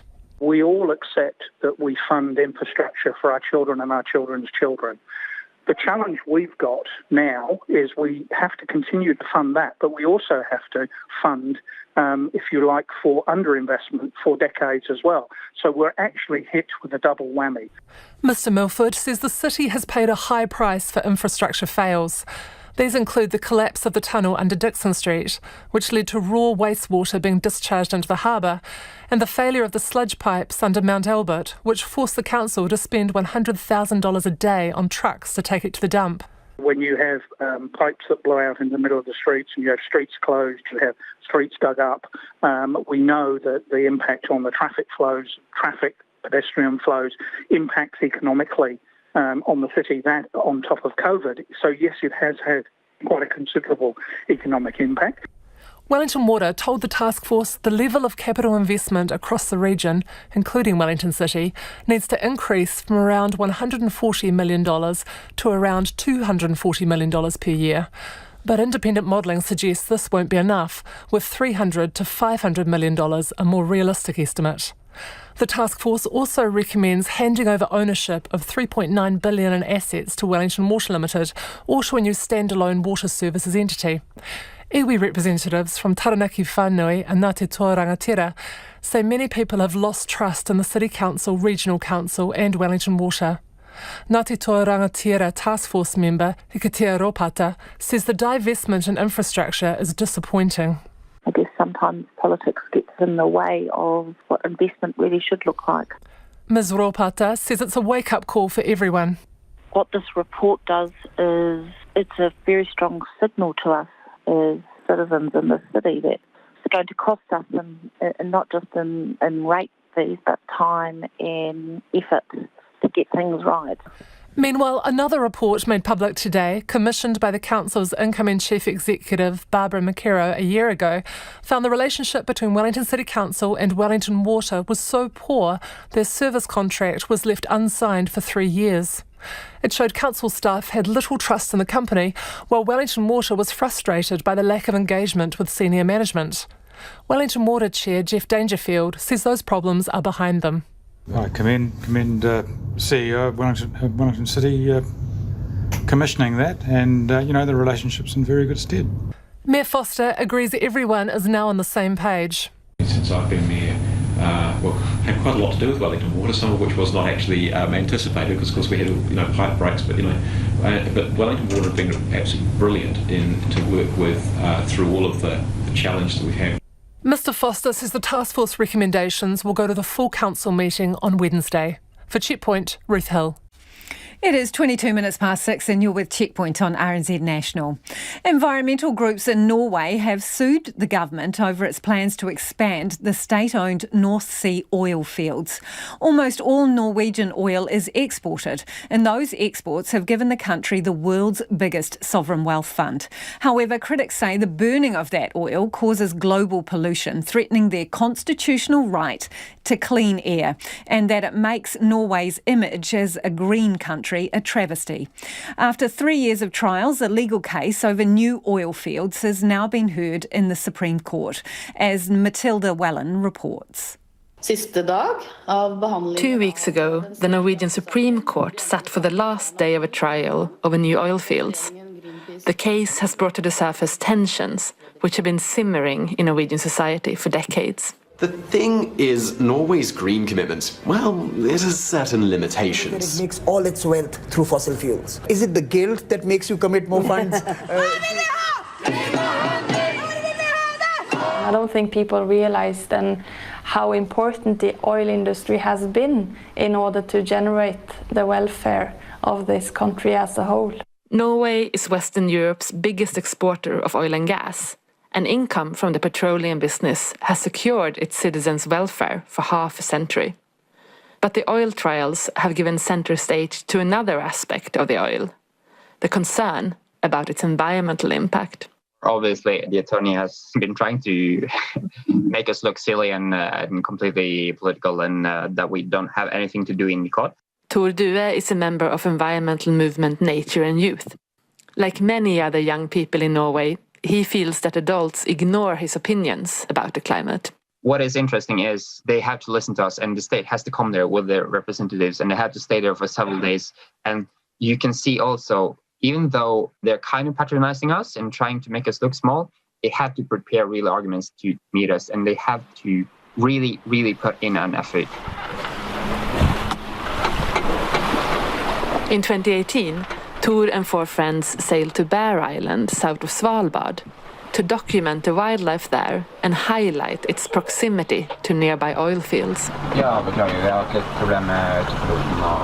But not all Norwegians support the court case. Many argue that Norway is still dependent on petroleum products for now, and that it needs its oil money to finance a shift towards greener energy. Hilde-Marit Ryst is the leader of a labour union for oil workers. It's very sad that it was going to be a kind of understanding in the people of Norway that we should be ashamed for destroying the world, because we are the ones that least destroy the world with our way of producing the oil and gas.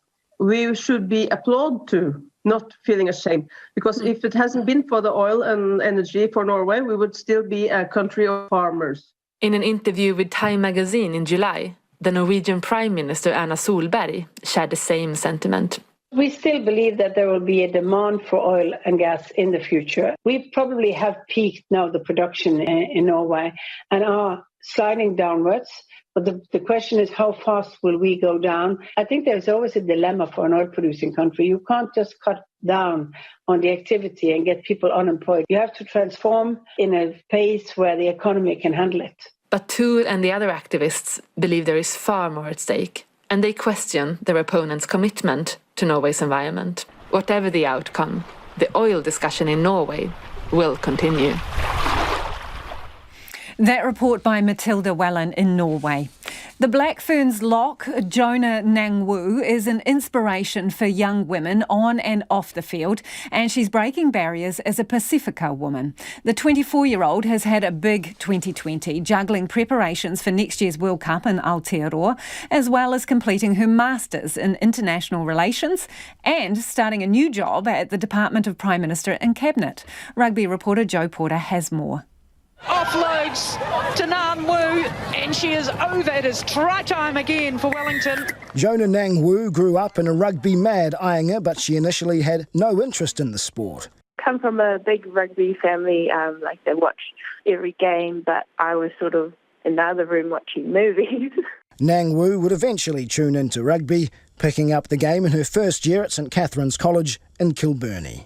The culture of the team really attracted me, and then I really loved the contact aspect of rugby. Every other team that I've been in, I've loved the culture and the sisterhood. And Nangwu went against the grain for someone slight of frame, moving from the backs to the forwards, where she now plays for the Black Ferns. I was actually a winger because I was so small, and then I got taller and I ended up being the only one that could be lifted, so they moved me to lock. While Nangwu's eyes are firmly on next year's World Cup in New Zealand and helping the Black Ferns defend their title, she's also jumped into a new challenge off the field, finishing her Masters and taking a job at the Department of Prime Minister and Cabinet. I've always been interested in history of different countries and also love to travel. So international relations was sort of easy pick for me to do my Masters in, and stumbled across this job. So I just wanted to challenge myself and break the mold. I got told I was the only Pacifica person coming into this division. Inspiring the Pacifica community is a big part of Nangwu's motivation to succeed, and she's proud of her Samoan heritage. We try to go back to Samoa every chance we get to experience the culture and the life in Samoa, which I really hold dear to me. And a lot of my teams have a strong Pacific side, which adds to the family culture I relate to. Also of Chinese descent, Nangwu can relate to those who feel disconnected from their culture. My dad's side is Chinese, and my parents went to visit China last year to try and find our roots back there, but we don't have a very strong knowledge and sense of our Chinese side. Nangwu says her Jieting have been doing their best to discover their Chinese history, and she says her Palangi grandmother was a role model for embracing the cultures that were part of her world. My grandma's full Pakeha, but she can actually speak better Samoan than we can. Her grandparents were Nangwu's inspiration in many facets of life. My grandpa on my mum's side, he just retired at 70 years old as a kitchen hand. I used to pick him up at 8:30 p.m. from work every day, and he was just a big example to me about work ethic and never giving up and providing for your family. That work ethic is needed, with Nangwu training early in the morning before going to her full-time job and training again in the evening. She says she was well prepared by her high school routine. My schedule would be 6 a.m. morning training for water polo, and then netball training, and then a rugby school game, and then went to my rugby club game, and then went to my water polo game. So yeah, very busy. I guess it taught me a lot about time management. Not a lot of time to get in trouble though, at least. Or do chores. For Nangwu, neither training nor work is a chore, as she continues to blaze a trail for Pacifica women both on and off the field. Ko Joe Porter aho. Before we go, feedback on the Ports of Auckland and more trucks being on the roads because of the freight gnarl-up. This person says, I live in the far north. Trucks are already a nightmare in our small town. The so-called big rigs wreck our roads, our small communities, our air quality and our rivers. On concussions, Sam has got in touch. The medical profession does nothing more than best guess head injuries. Concussion recovery in New Zealand is woeful. It's all about getting back to work, and Sam is a head injury recovery patient. Thanks for getting in touch. Don't forget, you can check out our stories and videos online. We're back tomorrow. RNZ News headlines at 6:30. Auckland's mayor is refusing to express confidence in the leadership of the city's ports, which are dealing with major delays and a spate of bad accidents.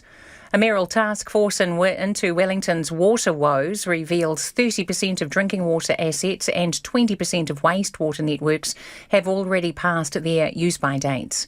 There are fresh instructions about using the COVID Tracer app's new update, which records if you come into contact with other people through a Bluetooth function. Captain Kane Williamson will be absent from the New Zealand cricket side for the second test against the West Indies. Our next news and weather is at 7. Take the pulse of the day's news every weeknight at 10. At the moment, they're throwing stones at everyone but themselves when it comes to the blame game, when it comes to housing. Lately with me, Karen Hay, is your late night eye on the latest headlines and the people who are making them.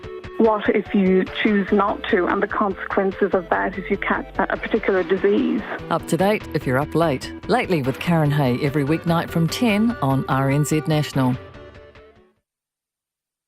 I'm getting ready for another night on RNZ National, and later on in this hour we will have a little interview that's been doing rather well on the website. Karen Dan from Morning Report talks to David Tipple of Gun City. This is in response to the Royal Commission of Inquiry into the Christchurch terror attacks and the availability of guns. But first off, the detail. Are you agreeing this morning that Labour will also pledge to take 100,000 children out of poverty by 2020? Can you make that pledge this morning? Look, I believe we can be as ambitious as Bill English has finally said he'll be. So you're putting that on the record this morning? You will pledge to lift 100,000 children out of poverty by 2020? My goal is to eradicate child poverty in New Zealand. Kia ora, I'm Emile Donovan. And today on The Detail, it's an intergenerational issue, but things are starting to track in the right direction. Income and hardship data in the latest Child Poverty Monitor, out today, shows the country was roughly on track to meet the government's 2021 targets under the Child Poverty Reduction Act 2018. So what's the actual state of child poverty in New Zealand at the moment? Has Jacinda Ardern failed in her quest to eradicate it, as sniping from the political sidelines might suggest? The time for excuses is up. We have a government who is committing to welfare overhaul. They claim to be continuing to work to eliminate child poverty. It's now time for them to be delivering concretely. We are in a child poverty emergency. It's that bad. But are we also maybe in danger of catastrophising, overstating how bad things are to keep building momentum? And even if we are, is there anything inherently wrong with that? I'm an advocate. That's my key role. That's my lever. But I'm not given to hyperbolic overstatement. Today I sit down with the Children's Commissioner, Judge Andrew Beecroft, to get an update on where we're at and what we need to do to get to where we want to be.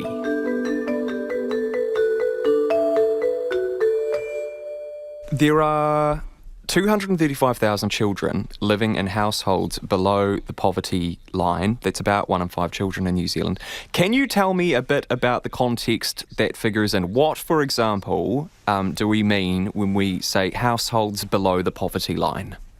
Yeah, there are two ways that we measure child poverty. The one you're talking about is income related. We take the median or middle income, and the poverty line is families with incomes 50% below the median income. It's not that hard to grasp, but yes, it's a technical measurement, and it measures income coming into the family, whether it's by way of benefit or wage or the like. The other metric that we use is material hardship. Tell me a bit about that measurement. Yeah, I think that in effect is the more demonstrably clear, in the sense it's based on a household economic survey, a door knock, where families are asked about the presence of 17 different things that children need to thrive: 2 pairs of shoes, a raincoat, a warm, dry home, access to fresh vegetables, fruit, meat, poultry regularly during the week, a family that can pay a $500 emergency bill on the spot if it's required. All measures of the basics that children require. If a family is without 6 of those continuously in a chronic way, they're said to be in material hardship. Without 9, in very severe material hardship. There's 150,000 children that fit that definition. Now, that is unarguably a severe and, I think, utterly unacceptable situation. When you imagine Eden Park filled up with spectators, that's twice over. And that's a group we can identify, and they've been clearly shown to exist by that door knock survey. And what's the story with extreme material hardship? What are our numbers like there? Down under the 90,000. In fact, the government's still formulating a measure for persistent severe hardship. That's got to be finalised by, I think it's 2022. Thus far, we're using the material hardship and we're using the income-related measures. As a whole, they paint the picture. And I guess the headline is, there hasn't been substantial reduction across the board in all those measurements. There's been no change in material hardship. There's been about a 2% drop in the key income-related measurement. But overall, while we might be tracking on a downward level in the income-related measurements, we're not in material hardship nearly as clearly, and there's much work still to be done. Were we expecting to be tracking down in material hardship? Yeah, there were goals to halve material hardship by 2028. So it's about 13, nearly 14% of children qualify. That was going to come down to, I think, 6 or 7%. The dotted line wasn't clearly tracking in that direction, but it was for income-related poverty until COVID hit. So we were cautiously optimistic that we were on track for the government's goal of halving child poverty by 2028. In all this debate, you know, the big issue is the stats are between 18 to 30 months old. So we're talking about stats a year and a half ago. And you'd think in a modern Western world country, we could get stats within 6 months. And I don't know why we wait so long for them. UNICEF's annual report card gives New Zealand a failing grade when it comes to the welfare of children. It says that New Zealand children score poorly compared to other developed countries when it comes to suicide rates, physical health and the basic ability to read and write. Is child poverty a tricky thing to measure internationally or to compare ourselves to different countries? Because you would think that there would be large differences in methodology and the collecting of statistical data and even barometers of what constitutes poverty and what doesn't between different countries? Yeah, that's a fair question. The income measurement is a relative rate, and it's harder to compare because you're taking the median or middle income in a country. That'll be set at different levels, but you're still taking half the families who live 50% or below. So that's significant. The material hardship, there is some commonality. We can easily, or relatively easily, compare ourselves with the European countries, and we've done that. One of the things that just stands out in that comparison is that we do really well for the over 65s. It's important to make that point. We decided to do that in the early 1990s, and our, I guess, deprivation rates for the over 65s is actually very low. It's world leading. Our deprivation rates, material hardship for under 18s is quite high, but it's not as high at last look as a country like Germany, for instance. But what stands out in New Zealand is the gap between the very low rates for over 65s and the higher rates for under 18s. That gap is the largest between New Zealand and any Western European country. There's something structurally wrong in our economy that we do so well for the over 65s, and that's great, and we should continue doing that. But if we had the will and the determination, we could equally do it for the under 18s, and we haven't. And the fact that we don't leads me to conclude that we've just about made the deliberate choice to tolerate child poverty as part of our economic structures. No one wants to say that, but for 30 years, that huge disparity in our economy has just stared us in the face. And I think it's something of a national shame that the economy is so mangled and distorted And we do so well for one part of the age cohort, which is great, but we don't for the other. But we could if we wanted to. Are things worse in New Zealand than they have ever been for children? Because sometimes it seems like that. What do you think? It's a really common question I'm asked: how well do New Zealand children do? And let's start with that. Sure. There are three key things that, or stats we can say. 70% of New Zealand children live in relatively well-off, well-looked after, advantaged environments. 70%. They thrive and they flourish. Some do world-leadingly well. We've got to hold on to that. However, there's 20% who really struggle and 10% who are in chronic, consistent hardship and disadvantage that is increasingly intergenerational. Now, that's a very rounded, generalised assessment, 70, 20, 10. It's a little higher in some areas, a little lower in other areas, like material hardship is 13%. But that 70, 20, 10 is remarkably consistent wherever you measure it. Health, education, child poverty.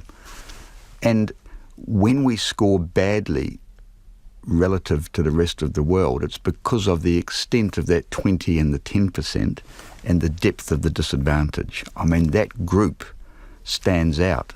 And we are worse in that sense than many other Western world countries. Has it ever been this bad? I think we dropped the ball in 1991 when budgets were slashed. The October announcement locks in the second stage of the revolution. The biggest and hardest blow was a 10% cut in benefits. From April the 1st, the single unemployment benefit will be cut $14. The sickness benefit will be cut $27. Couples with children and solo parents face a benefit loss of between $25 and $27 a week. Also from April, the universal payment for family benefit will be abolished. They were never effectively made up relative to the economy that doubled in its growth, wages that nearly tripled. So whereas in 1991 maybe 12% of beneficiaries met the income-related test, now it's much higher, between 70 to 80%. The point being that the benefit no longer allows beneficiaries to live in the same way that they did in 1991, because wages have gone up and the economy's gone up, prices have gone up. We never linked benefits to wages, so they got out of kilter. And all the benefits of the economy never trickled down, as the thought would be that it would, never trickled down to the families that really struggled, and it got worse, and it's getting worse. And I think, Emil, long answer to your short question, you could say for that group of 10%, 13% in material hardship, it hasn't been worse. And that's what we hear from people who we speak to. And one thing is clear, COVID has amplified and exacerbated that hardship. The 70% probably escaped the real effects, and the burden wasn't equally shared, but the burden fell disproportionately on that 10 and that 20%, and we know they were doing it tough, really tough. You mentioned earlier that we are on track. COVID may throw a spanner in the works here, but we are on track to meet our targets when it comes to certainly incomes. How do we read that? Does that mean, because I mean, I guess you never want to pat yourselves on the back when it comes to child poverty when child poverty still exists, right? But are we tracking in the right direction? We are, and we need to acknowledge that what this government's put in place, sometimes on a cross-party basis, we would never have dreamed of 4 years ago. When I got the role in 2016 of Children's Commissioner, I was told very clearly you can't measure child poverty. You can measure exotic trees being planted and rodent extermination, but you can't measure child poverty. 4 years later, it turns out we can measure child poverty. There's child poverty reduction legislation in place. There are targets in place.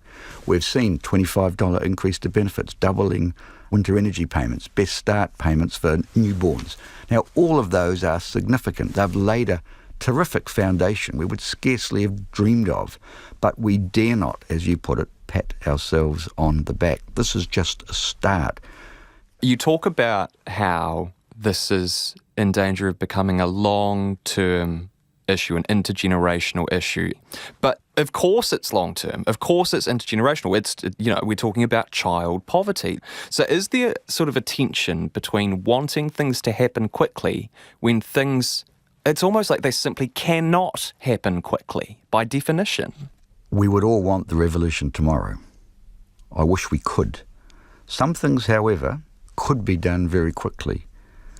Don't think that child poverty sort of slowly snuck up on us and we can somehow absolve ourselves of some responsibility because we didn't realise what was going on. It hit us in the face in 1991 with the mother of all budgets. Bang. One off. You can see the graph. It goes up like a cliff.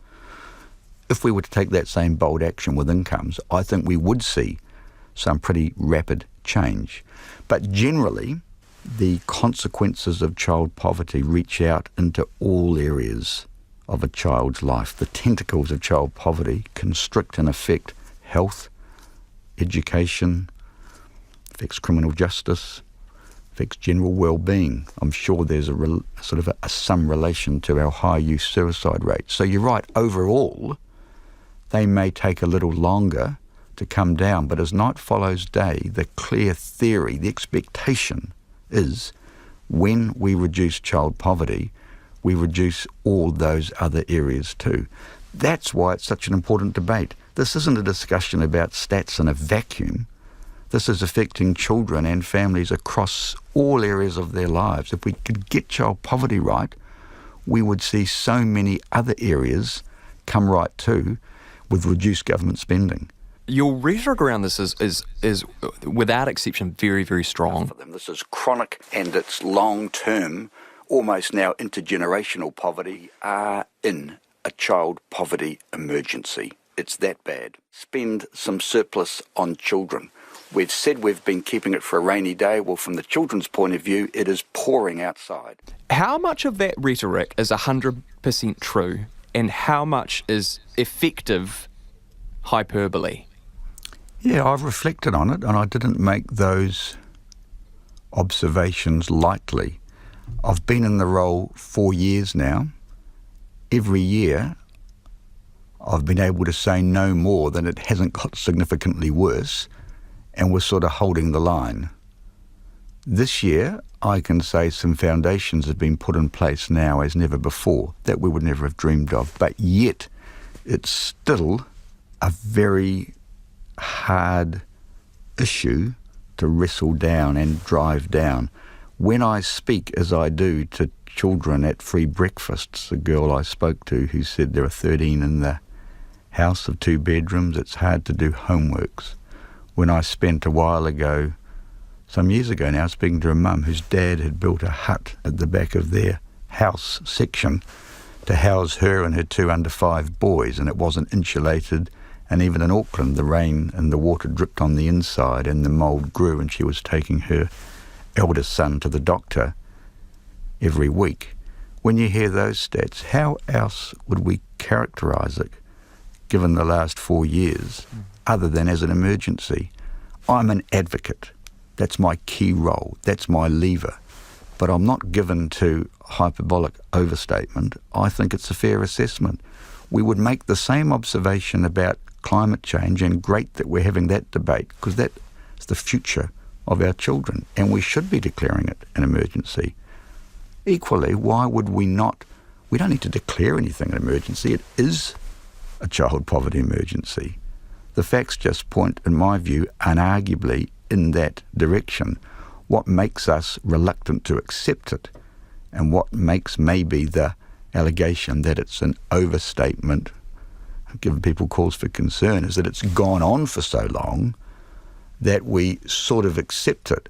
If this had just hit us in the face this year, we'd all be saying, how can a decent New Zealander ever tolerate this? You advocate for an increase in benefits, increased supply of state and social housing, new ways to manage rental costs.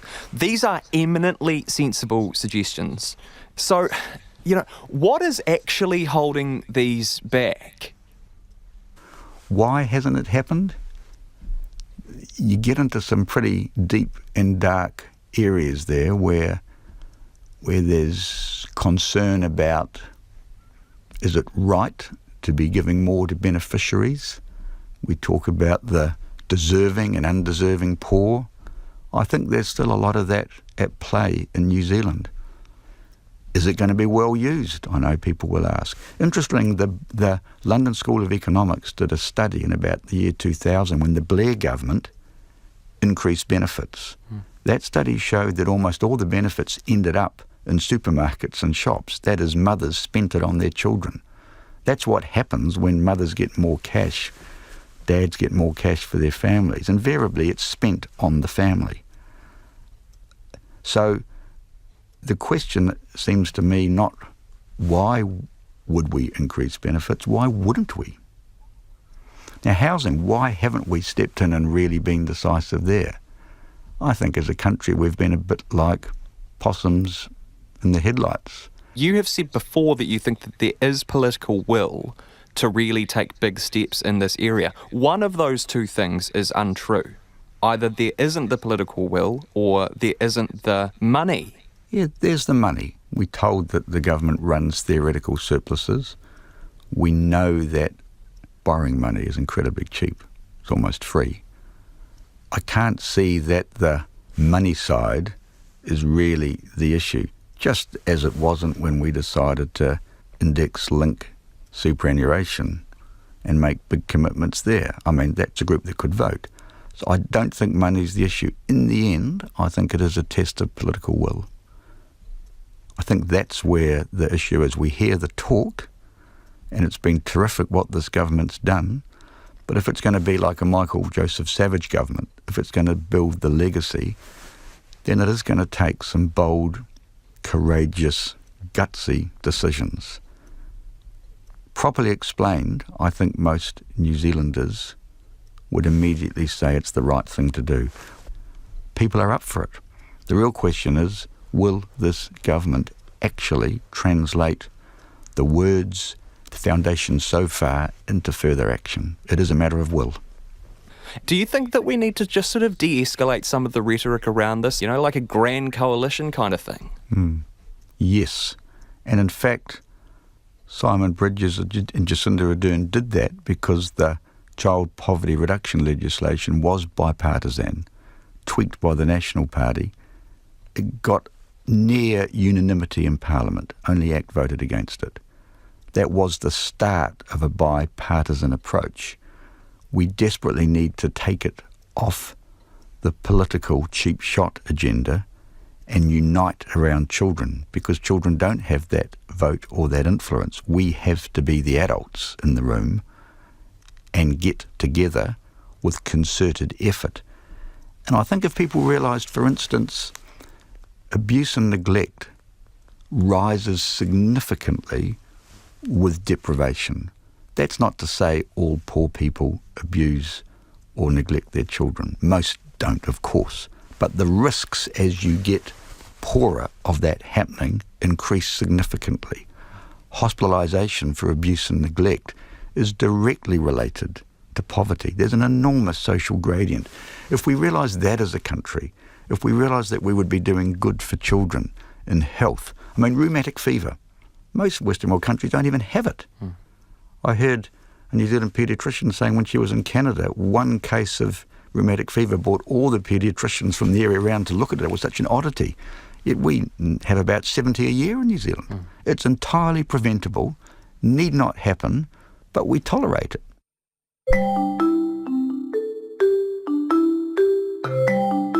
I did an episode of the podcast many months ago about homelessness. During level 4 lockdown, New Zealand more or less eliminated homelessness, which sounds like a ridiculous sentence. You know, on the page it looks ridiculous. You know, New Zealand eliminated homelessness. It's like New Zealand brought about world peace. But it is a thing that happened. You know, we're coming up with a vaccine after like a year. The power of humans to come together and sort out problems when they are acute is actually quite remarkable. Love what you say. And if children had a vote and had a voice and had an influence, it would be exactly the same. We have demonstrated beyond a shadow of doubt that New Zealand can take bold, decisive action when necessary, just as you pointed out. I think it was great what we did with COVID. We're all, in the best sense of the word, proud of that. I mean, we have been dubbed international leaders. The same collective effort could do exactly the same for child poverty. That's it for today. I'm Emile Donovan. The Detail is brought to you by newsroom.co.nz and made possible by RNZ and NZ On Air. You can get us downloaded free to your mobile device every weekday from any podcast platform, and if you're using Apple, please leave us a rating so others can find us too. Today's episode was engineered by Jeremy Ansell and produced by Alexia Russell, and thanks to Judge Andrew Beecroft. Ka kite anō. Thanks, Emile. You can upload another edition of The Detail online tomorrow morning at about 6. You can go to rnz.co.nz. Now some audio that's been getting a lot of clicks on our website. The Royal Commission of Inquiry into the Christchurch mosque attacks revealed that the gunman who murdered 51 people in March last year had been able to buy 10 guns in the year ahead of the atrocity. He had 6 of them with him on the day of the attacks. Corin Down on Morning Report asked David Tipple of Gun City whether it was normal for someone to have 10 guns. It's unusual but not outlandish. There's, I would say, 2 or 3 would be the average. Is there a reason why people would want to own that many guns? Well, I think it's important to remember that there are people with a lot more guns that haven't chosen to go and shoot people. Like, if this guy had 1 gun, he was dangerous because he had an intent right from the time he applied for his firearms licence to kill people. And he made that plain to people on the internet. He made that plain to people all around the world. And yet we decided to give him a firearms licence, and we never picked up on the fact that this guy should never have even had a pocket knife, let alone a firearm. But should that number of guns been a red flag? No, because there are people with more guns. As I say, if you look at at firearms licence owners, they are the most law-abiding people in New Zealand because they are normally vetted properly. This guy wasn't. This guy got his licence as a result of the police considering his online kill-em gaming friend being adequate to decide he was fit and proper, and that boy's father. So you would support then the Commission certainly identifies a number of failings in the police vetting. The police have apologised for that. You would support those measures. When should they have apologised, Corin? Well, when should they have apologised? They should have apologised right at the start before they came attacking us.